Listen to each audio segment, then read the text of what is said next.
Good morning, everyone.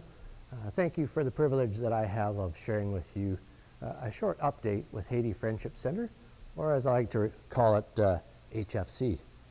For those of you who don't know about HFC or are new tuning in this morning, I just want to share a brief history about Haiti Friendship Center, where it's come from and where we are going, and share a little bit of a vision of what's in store. So in 2014, my wife Irene and I traveled with 20 others from Eastside and the surrounding community to Haiti for a 1 week's missions trip.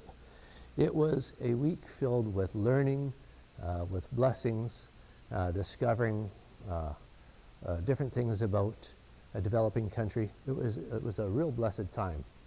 So after several more trips back and forth to Haiti, in 2015, Irene and I established the Haiti Friendship Center, and we partner with the Great Commission Foundation for tax and government compliance reasons, and it's been an agreement that has worked really well between us.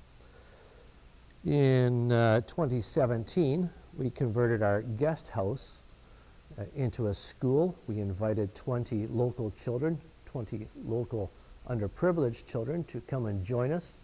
We hired staff, we hired a pastor, and we opened our doors for the first time with a school in September of 2017.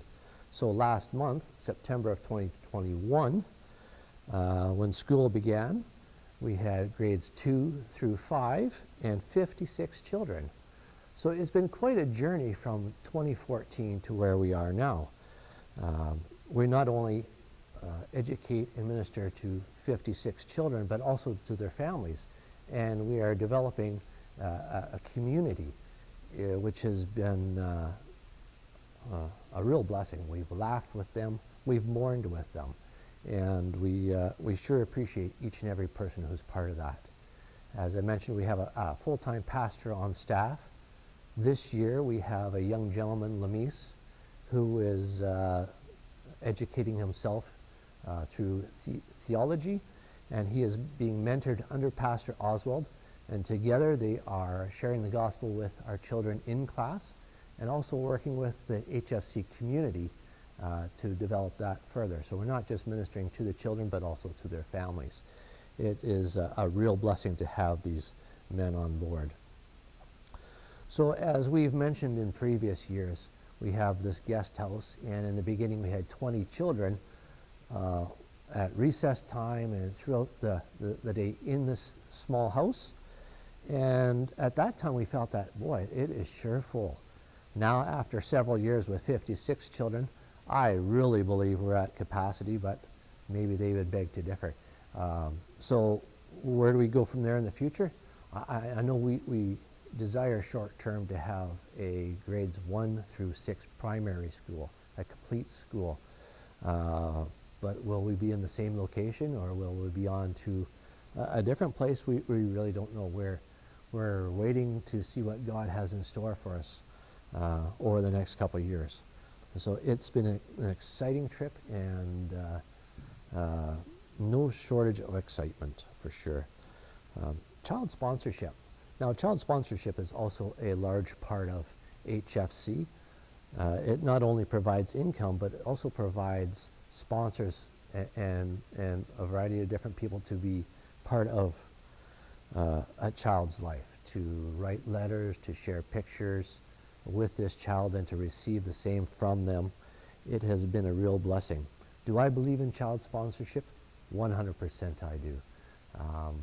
One of the lawyers who works with us is a great testimony of child sponsorship.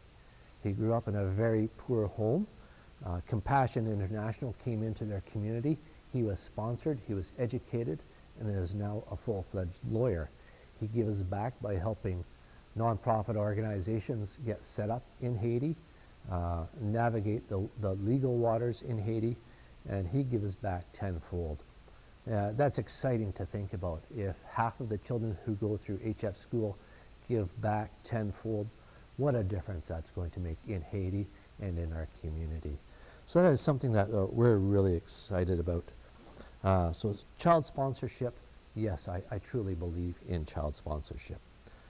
Lord willing, I hope to travel to Haiti this November to meet with our staff, to encourage them to continue to plan for the future, work with them, to visit with the children and their families, to continue to cultivate that community, and to hand deliver pictures and letters to the children from their sponsor families. Now in June we were so excited that all of our children at HF school had sponsors, and it was quite a milestone. We were very thankful for that. Since then we've added 13 more children, and we begin that process again of trying to find sponsors for all of our children, so that they will know that someone out there cares for them, loves them, and is praying for them. So maybe that resonates with you, and if you'd like to be a sponsor family or a sponsor person, please contact us. We'd love to talk more about that. So that's one of the things that we hope to do in November. One more thing that I am planning to do as we travel down is take with a large number of books that we have purchased for the library. We have purchased National Geographic, a French version for the children to continue to learn their reading and education. Another thing that we would love to take with us is a suitcase full of Lego. Now if you're like me, we have this tote in the basement full of Lego. It belongs to our children, and we keep it around to hopefully someday play with our grandchildren with it. But at the current time it sits there, it's not being used. And maybe you're in that same boat. Maybe your children are still playing with your Lego, with their Lego. Would you consider possibly donating a Ziploc bag or a margarine container full of Lego, that we could put all these small amounts together and take a suitcase full of Lego to Haiti? It would be a great learning tool for them and a fun thing to play with. Now, one last thing I just want to touch on is our finances. As we look at our monthly expenses and our monthly income, for this year, our expenses are roughly $6,000 a month, and our recurring donations along with child sponsorship totals to about $1,800 a month. So if we do the math, those numbers are not very close, and they've never been very close. But as we think and we try to explain that, maybe that's a sermon for a different day. God has always been so faithful in providing. We're able to educate these children. We're able to pay the staff on a monthly basis, feed the children every day a hot meal. So God has been extremely faithful. So as we look at the finances, we are so thankful for today, for the offering going towards Haiti Friendship Center. When we think about what that means to the community, to the children, we are humbled, and the only thing we can really do is on behalf of the children, on behalf of our community, is to say thank you. Have a blessed Thanksgiving weekend.